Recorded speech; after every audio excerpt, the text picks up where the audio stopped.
Quero convidar a abrir sua Bíblia, a palavra do Senhor, no Evangelho de São Mateus, capítulo 15, e vamos ler dos versículos 21 a 28. Como é sabido, nós temos estudado o encontro de Jesus com algum personagem bíblico.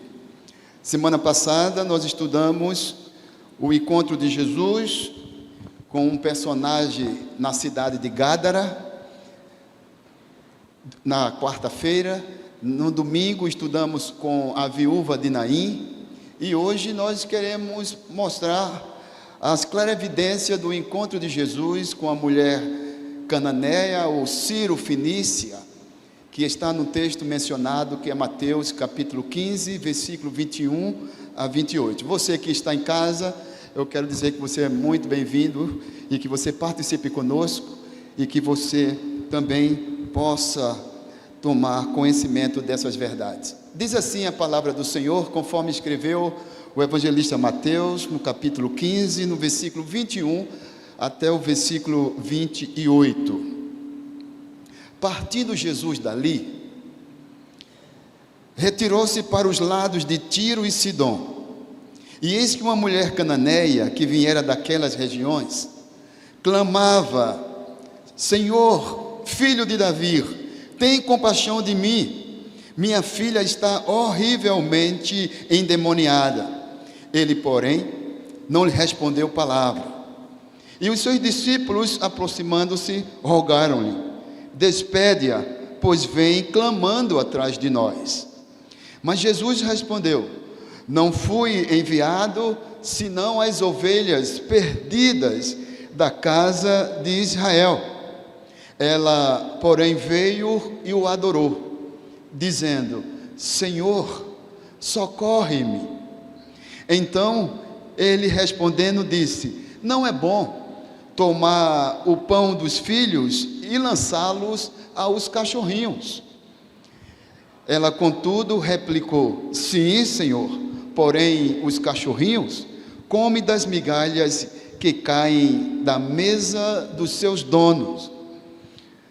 Então lhe disse Jesus: mulher, grande é a tua fé, faça-se contigo como queres. E desde aquele momento a sua filha ficou sã. Palavra do Senhor. Amém? Não sei quantos de vocês tiveram a oportunidade de ler o livro de Spencer Johnson, denominado Quem Mexeu no Meu Queijo. Um livro muito interessante. E este livro traz a história de 4 personagens que, no mínimo, curiosos, nos chamam a atenção. E o enredo é como lidar ou como você há de se comportar diante das mudanças, diante das dificuldades e das evoluções das coisas. Neste livro, Spencer Johnson fala sobre os personagens Sniff e Scurry, e também sobre os 2 duendes, Ren e Hal, 2 ratos e 2 duendes. Todo esse enredo acontece no labirinto. E a questão toda é o tema, é o título do livro: Quem Mexeu no Meu Queijo. Ou seja, quando tudo está em seu lugar, quando tudo está funcionando bem, nós temos uma tendência a nos acomodarmos. Mas as coisas são dinâmicas, as coisas mudam, situações mudam, pessoas mudam, tudo muda. E este livro traz-nos justamente esse despertar que eu e você precisamos ter diante das mudanças. Algumas mudanças são boas, outras nem tanto. Quando você tiver a oportunidade, folheie ou leia o livro Quem Mexeu no Meu Queijo, Spencer Johnson. Por que citamos o enredo deste livro? Porque A vida é feita de mudanças. E no mundo espiritual, no campo espiritual, a coisa não é diferente. E se você olhar para o texto que nós mencionamos, o qual vamos pautar a nossa prédica, você há de ver que as mudanças acontecem. E às vezes não é mudanças boas. Você pode prestar atenção que nos versículos anteriores ao que nós lemos, nós vamos lidar com algumas coisas que podemos pontuar. No capítulo 14, no versículo 22, Jesus anda sobre o mar. Os discípulos estavam num momento cômodo. Jesus estava com eles no barco, até que veio uma adversidade. Pedro, de forma ousada, quer ir ao encontro de Jesus sobre as águas. E Jesus lhe diz: vem. E Pedro, sanguíneo como era, ele então solta do barco e vai em direção a Jesus sobre as águas. Mas, diz o texto, versículo 30, reparando, porém, na força do vento, teve medo e começou a submergir-se. E disse, ou gritou: salva-me, Senhor. No labirinto da vida, nós vamos passar por momentos bons e outros nem tanto. O Senhor o socorre. Após isso, chegamos que Jesus está em Genezaré, versículo 34. E observe o que diz o versículo 34, do capítulo 14.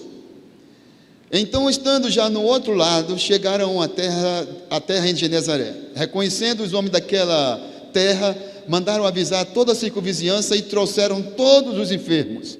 E lhe rogavam que ao menos pudesse tocar na orla das suas vestes. E todos que os tocaram ficaram sãos.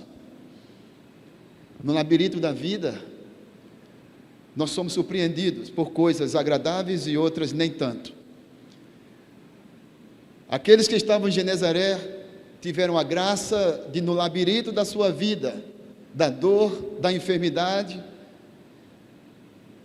tiveram a oportunidade de tocar nas orlas de Jesus e foram curados, foram sarados. Chegamos no versículo 15 e deparamos com uma situação nada agradável.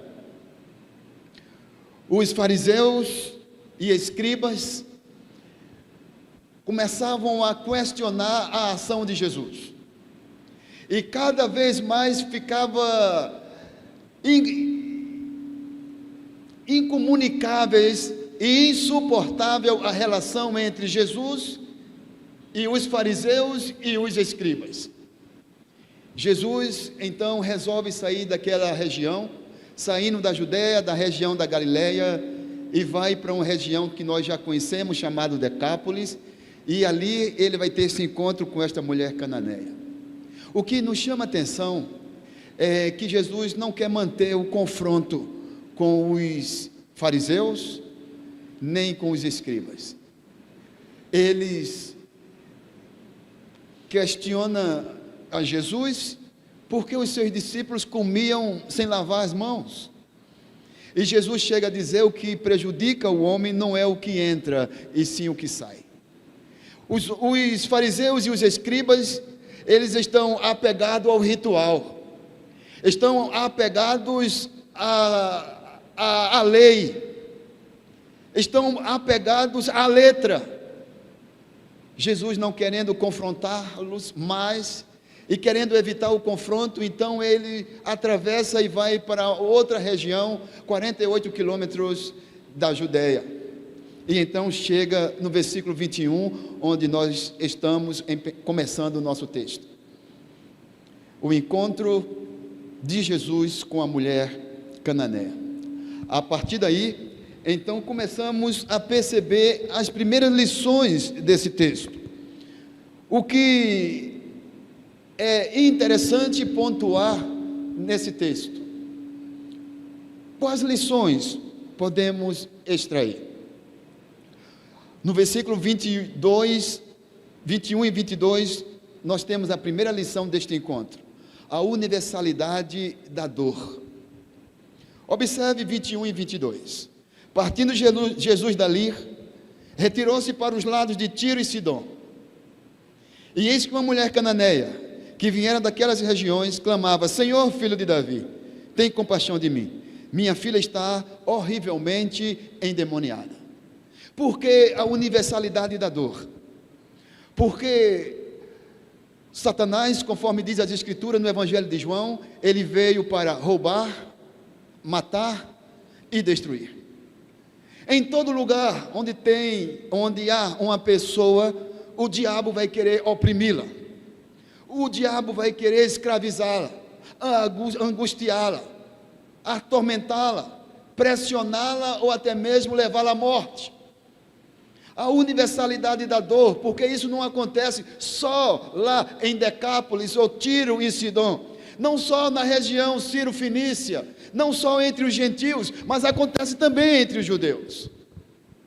Aí nos chama a atenção: a universalidade da dor também não alcança só os homens, não só as mulheres, mas o diabo veio para roubar, matar e destruir também os nossos filhos, as nossas famílias, os nossos sonhos.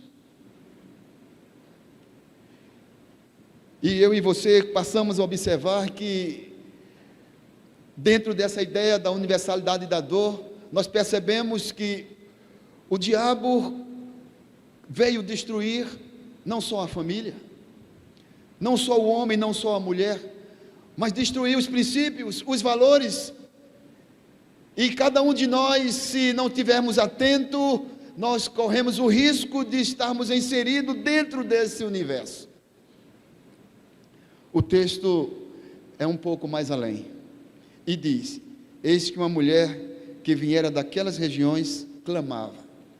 Observe se isto acontece no contexto judaico.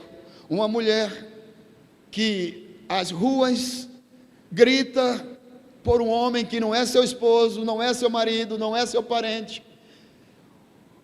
e se aproxima a ele e o chama.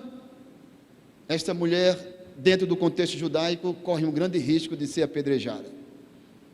Mas nós não estamos na Judéia, nós estamos numa terra Ciro-Fenícia. Para Jesus, podemos dizer, terra estranha. Mas esta mulher quebra todo o protocolo. Enquanto os filhos, enquanto os judeus rejeitam, conforme João, no capítulo 1, diz: veio para o que era seu, mas os seus não receberam. Esta mulher, então, Ciro-Fenícia, toma a iniciativa e vai até Jesus, quebra todo o protocolo, nas ruas empoeiradas de Tiro e de Sidom, ela grita e menciona uma palavra: Kurios. Kurios não é simplesmente Senhor. Kurios, no original grego, quer dizer meu Senhor. Observe, ela não é judaica, ela não é uma mulher da região da Galileia, ela não é uma palestina, ela não é do contexto judaico, não é uma mulher judia. Essa mulher então vai ao encontro de Jesus. Enquanto isso, eu e você entendemos que nos versículos anteriores, a partir do versículo 1 ao versículo 20, observe, Jesus foi rejeitado pelos seus. Os fariseus e os escribas queriam encontrar alguma falha em Jesus e questionava: por que os teus discípulos comem sem lavar as mãos? Por que dizes ser o filho de Deus? É blasfêmias. Por que perdoa os pecados? Enquanto os judeus rejeitam, os gentios o abraçam. Isso tem muito a ver com a igreja dos dias de hoje. Contextualizando o texto, algumas vezes nós questionamos, enquanto nós deveríamos abraçar a fé cristã, enquanto nós deveríamos valorizar a oportunidade de ter os oráculos divinos, a oportunidade de ver que o véu do templo se rasgou de alto a baixo e nós temos acesso direto a Deus, nós rejeitamos esse momento.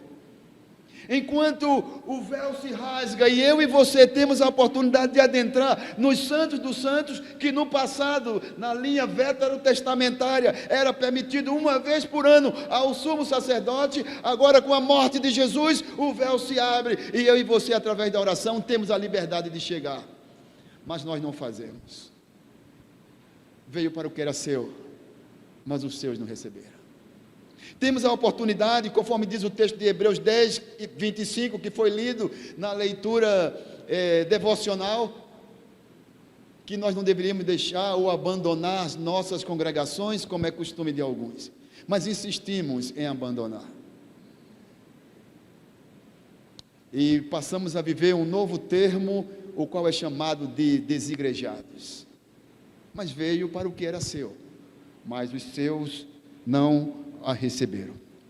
Olhando para o texto, ainda dentro da primeira lição dessa universalidade da dor, nós percebemos que essa dor, essa situação, ela permeia o universo por total e absoluto.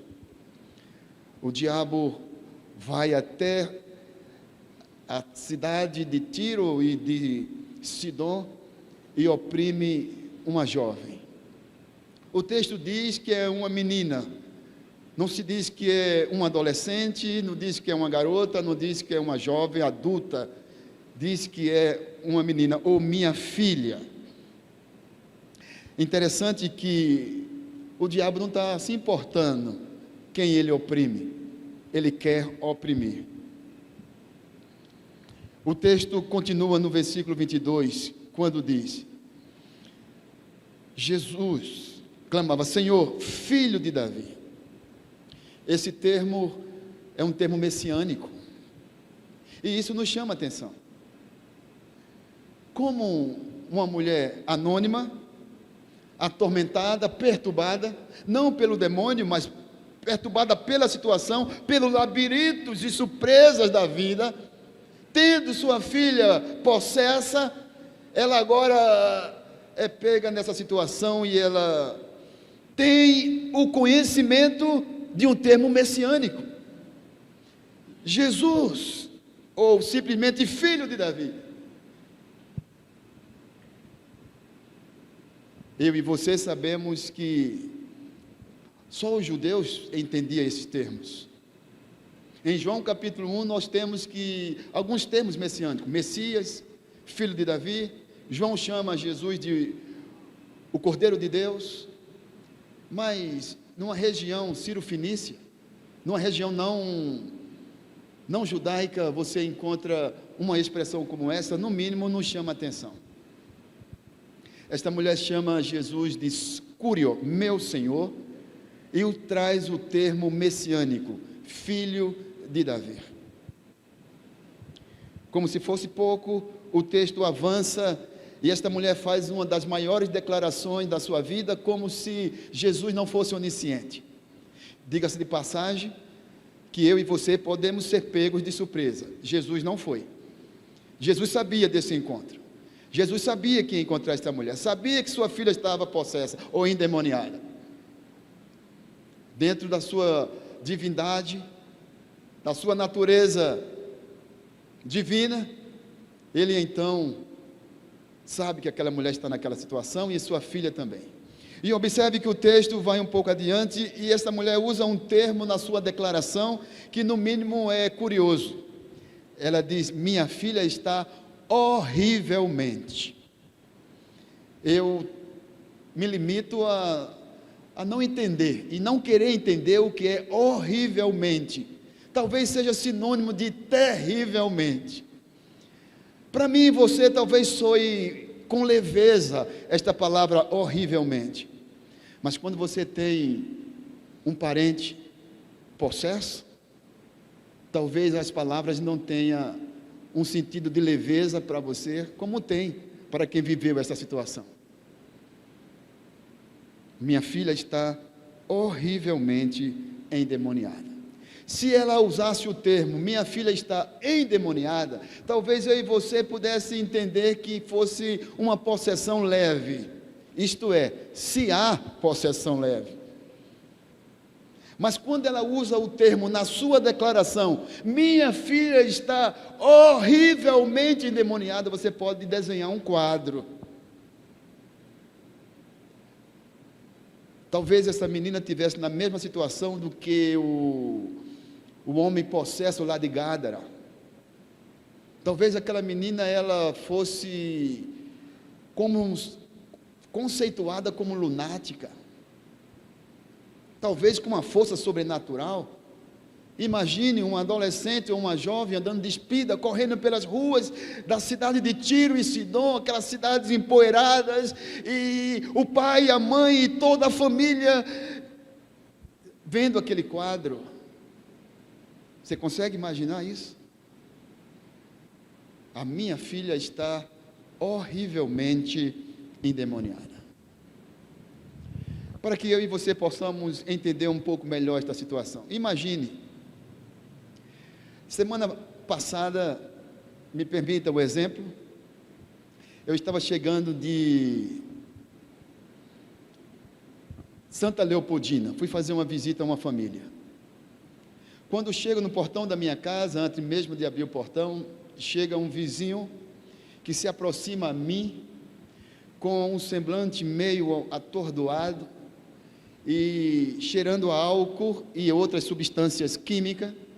Ele me apresenta em suas mãos um conteúdo de pó, e ele faz uma declaração: a minha mulher me deixou e eu não vejo outra solução senão enveredar pelos caminhos da bebida e do vício. Pastor, ore por mim. Eu estou perdido, perdi a minha família, perdi a minha vida, eu estou totalmente desgraçado. Palavra dele. O que o Senhor pode fazer por mim? Não estava possesso.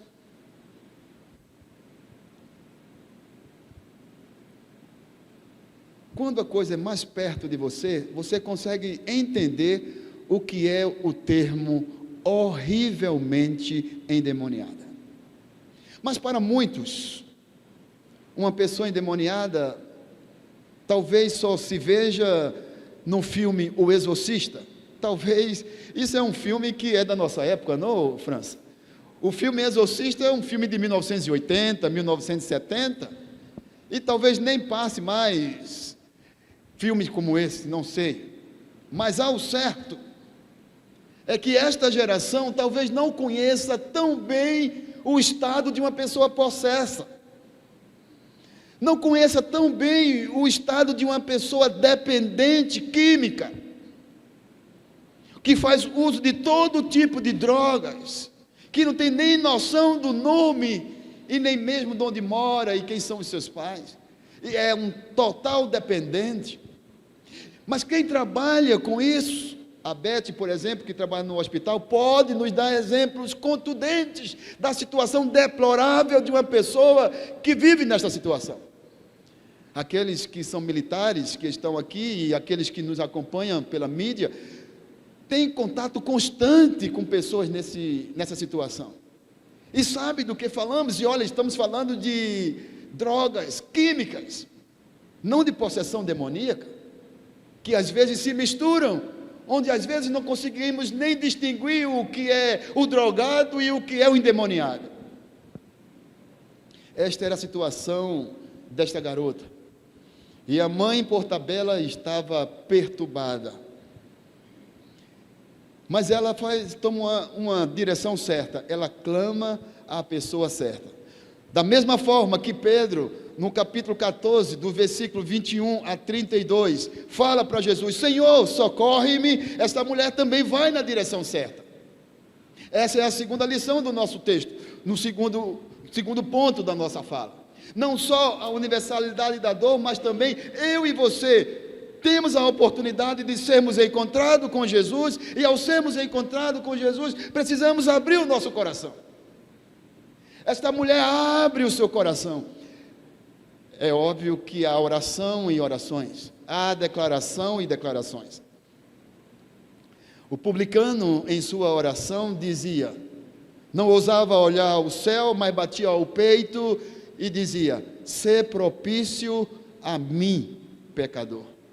Uma oração de algumas frases apenas. A de Pedro, no capítulo 14 aqui, era, Senhor, socorre-me. De uma forma ou de outra, eu e você precisamos nos dirigirmos à pessoa certa. Talvez muitos de nós estejamos com tantas perturbações, e já estamos. Algumas financeiras, algumas emocionais, espirituais. Mas recorremos aos trâmites errados. Enquanto nós deveríamos, a exemplo desta mulher, quebrar os protocolos. Esta mulher não se aproximou de Jesus e disse, Senhor, com licença, sua santidade, posso dirigir-te a palavra? Não. Ou marcar uma audiência ou um horário, pelo contrário, talvez descabelada, suja como estava, descalça, cheirosa, perfumada ou não, ela saiu pelas cidades de Tiro e Sidom em direção a Jesus, gritando, Senhor, socorre-me, porque a minha filha está horrivelmente endemoniada. Talvez esteja no momento de nós quebrarmos o protocolo, mas em nenhum momento esquecer da sua divindade.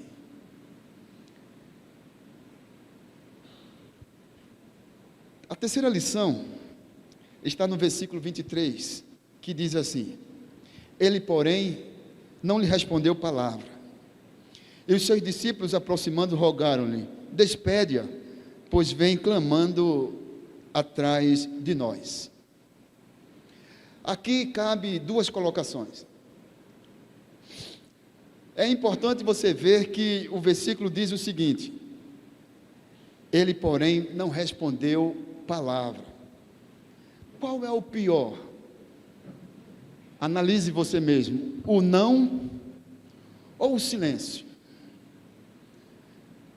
O silêncio nos inquieta. O silêncio, ele nos traz incômodo. Jesus estaria ignorando a dor daquela mulher? Mas se ele foi chamado de meu Senhor, se ele foi chamado de filho ou Messias, filho de Davi ou Messias, ele foi entronizado, ele foi reconhecido, e agora ele se torna insensível à situação dessa mulher, à situação desta mãe, ele se tornaria insensível à minha dor, à sua dor, à dor da sua família. Pior do que o não é o silêncio. E esta mulher deve ter se perturbado mais ainda quando ela chega diante do Messias, diante do Salvador do mundo, diante daquele que pode solucionar o seu problema, e ele, diz o texto, não respondeu palavra. O silêncio nos incomoda.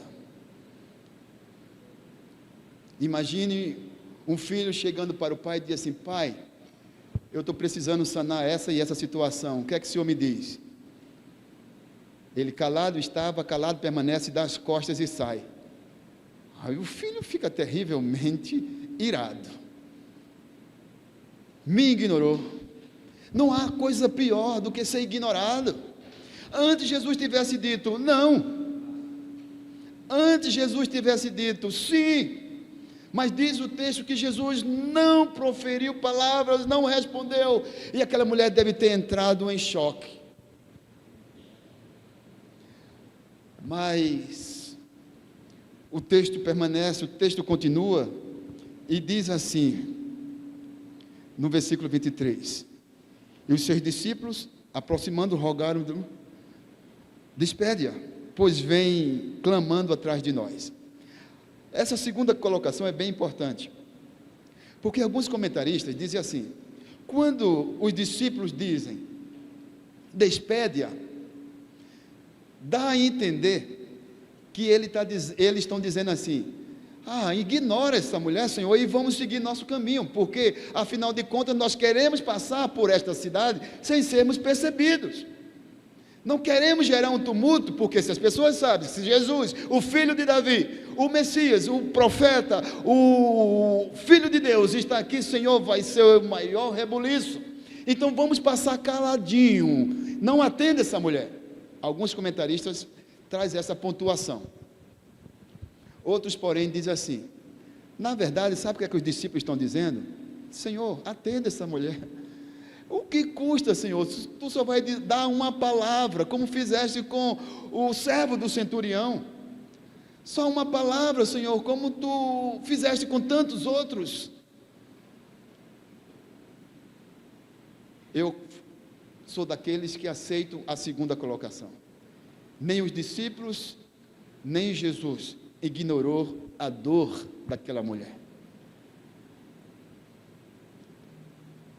Jesus é insultado entre o seu povo. Jesus é abraçado e vocacionado entre os gentios. Os judeus o chamam de endemoniado, possesso, filho de Beelzebul.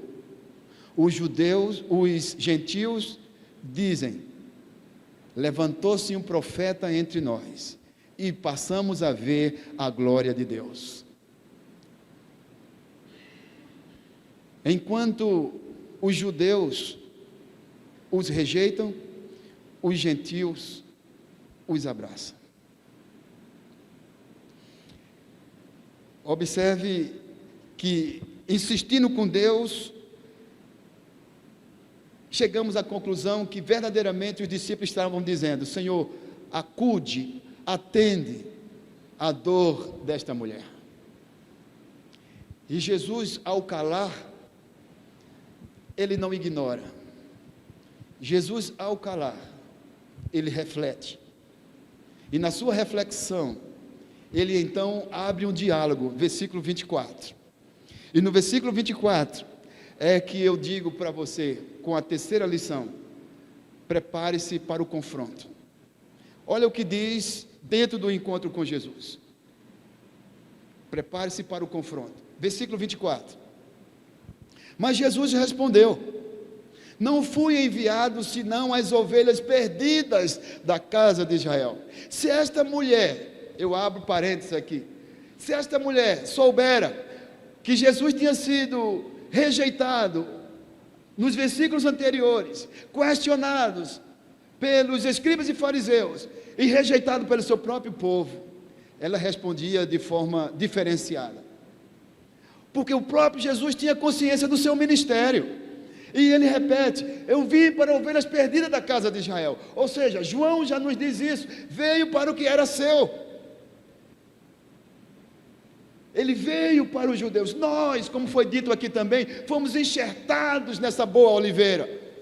A nós não competia esta salvação, mas o Senhor, aprove ao Senhor nos enxertar na boa oliveira. Agora observe, começa o confronto, terceira lição. Versículo 24. Mas Jesus respondeu. Essa mulher então sentiu-se aliviada. Já não é mais o silêncio que o incomoda. Agora, qual será a direção da resposta de Jesus diante da minha necessidade, diante da minha fala? Jesus responde: não fui enviado senão as ovelhas perdidas da casa de Israel. Ela não se contenta, não se limita. Ela então diz, versículo 25, ela porém veio e o adorou, dizendo: Curiós, meu Senhor, socorre-me. Observe, quando ele diz que foi enviado as ovelhas perdidas da casa de Israel, e mais adiante ele vai dizer: não é bom dar o pão dos filhos aos cachorrinhos, já era suficiente. Diante desse confronto, dela dar as costas e sair diante de Jesus, e resmungando e falando cobras e lagartos. Mas eu e você precisamos estar preparados para o confronto. Contei para vocês aqui em outra ocasião, que uma mulher, uma irmã nossa, da igreja, orou 45 anos pela conversão do seu marido. Recordam disso? 45 anos.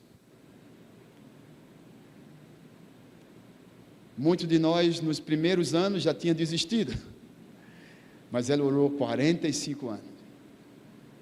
No 45 anos, no último ano dessa conta, dessa somatória,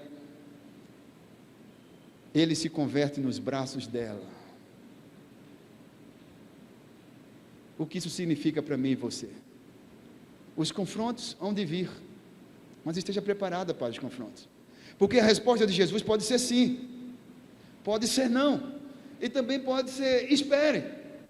Só que o kairos de Deus, o tempo de Deus, não é o meu tempo. Eu quero que o tempo, que os céus abram-se, e que nós todos hoje sejamos elevados aos céus, e sejamos aceitos por Deus, o Pai, nas mansões celestiais. Mas não é o kairos de Deus, não é o tempo de Deus, porque o número dos eleitos ainda não foram completados.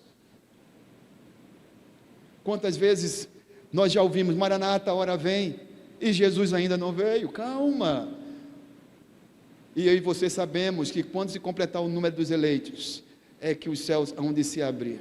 Nós iremos nos encontrar com o Senhor nas nuvens, e os mortos em Cristo ressuscitarão primeiro, e viveremos para sempre com o Senhor. Mas isto é a esperança que mobiliza a igreja, é a minha esperança, é o oxigênio da igreja, o dia da parúzia, o dia da segunda vinda de Jesus Cristo. Diante do confronto, a mulher não dá as costas.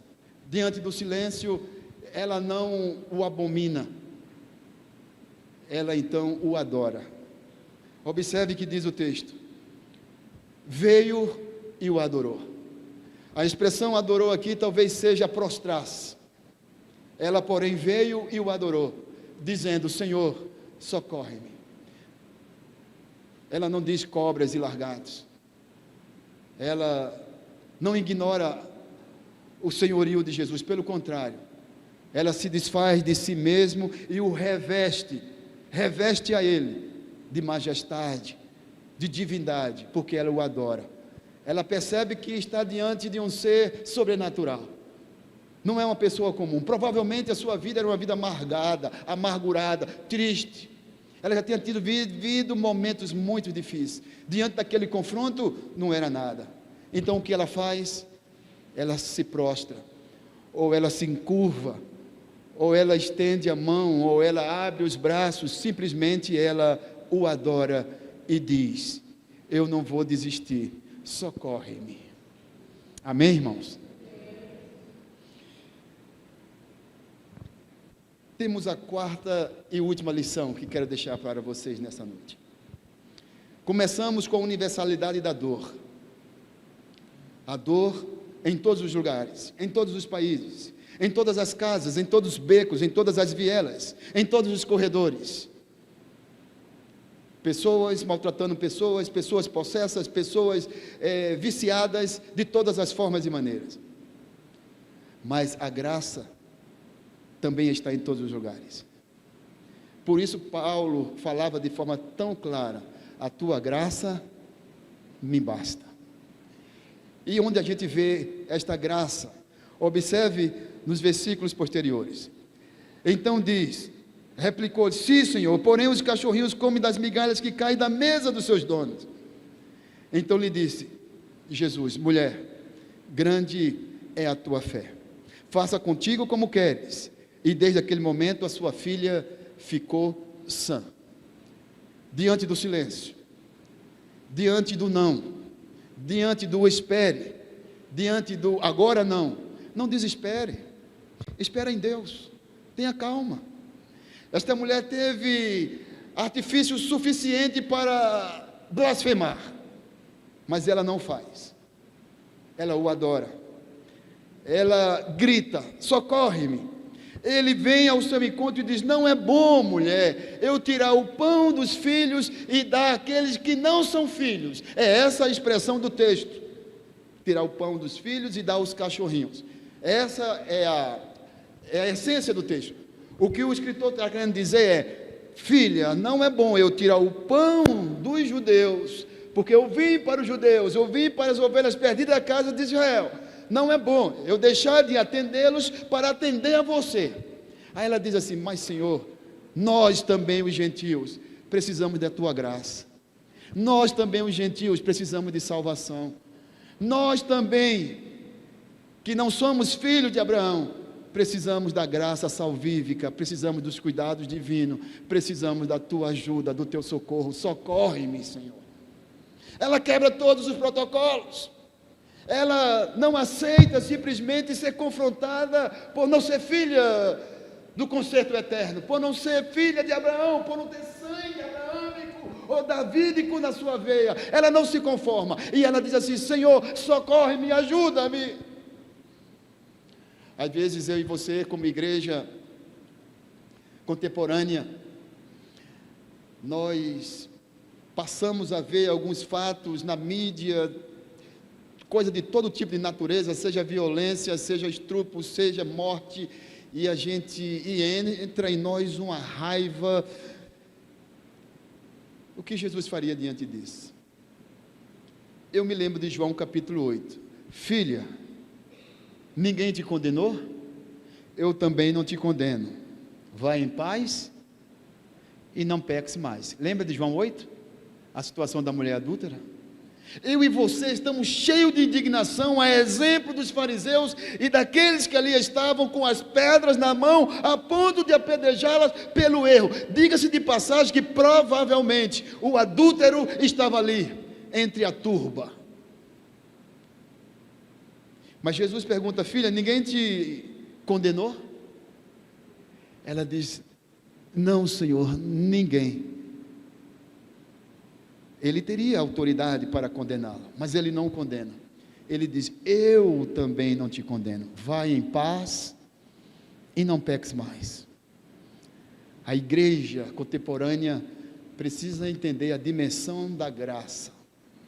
E esta graça, ela é alcançável em todas as épocas, em todas as esferas e em todo o tempo.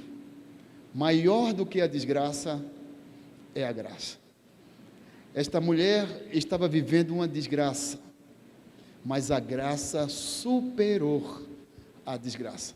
Por isso finaliza o texto dizendo: então lhe disse Jesus: ó mulher, grande é a tua fé, faça contigo como queres. E desde aquele momento a sua filha ficou sã.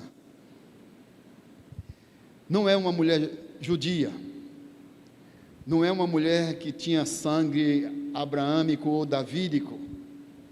Ela não guardava a lei de Moisés, talvez nem conhecesse os decálogos, mas esta mulher reconheceu o senhorio de Jesus, e ela percebeu que maior é a graça do que a desgraça, e que eu e você possamos entender que aqueles que estão na graça, um dia eles podem formar as fileiras da graça aqui comigo, aqui com você.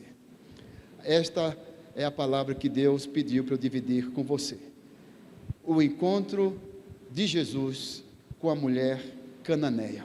Não é a mulher que encontra Jesus, é Jesus que encontra a mulher.